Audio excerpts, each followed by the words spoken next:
What is the average VA rating for sleep apnea?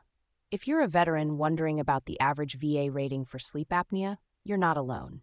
Many veterans are curious about how their sleep apnea might be rated and what benefits they could be eligible for. To start, the VA assigns sleep apnea ratings based on the severity of the condition. These ratings can be 0%, 30%, 50%, or 100%. Let's break down what each of these ratings means. A 0% rating is given when the veteran has a documented sleep disorder but is currently asymptomatic, meaning they don't have any symptoms.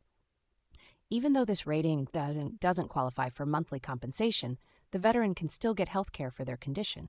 A 30% rating is assigned when the veteran experiences persistent daytime hypersomnolence, which is chronic daytime sleepiness that doesn't improve even with sufficient sleep.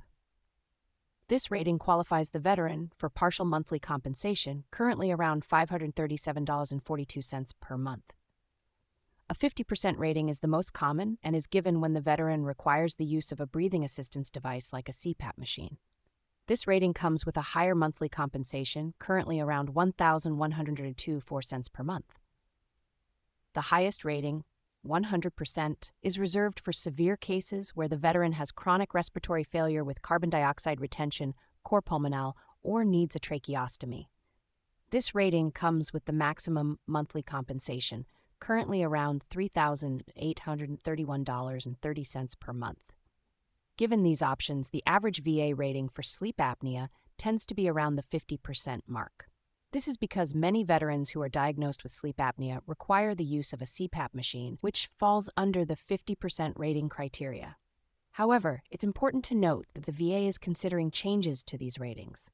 Under proposed new rules, the 50% rating for using a CPAP machine might be reduced to 10%, and the 30% rating could be eliminated. This makes it crucial for veterans to file their claims now to protect their ratings under the current rules.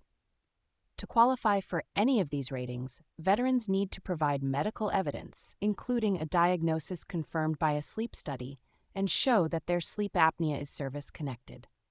This often involves a Nexus letter from a medical expert linking the condition to their active service. In summary, while the average VA rating for sleep apnea is currently around 50%, it's essential for veterans to understand the criteria and any upcoming changes to ensure they receive the benefits they are entitled to.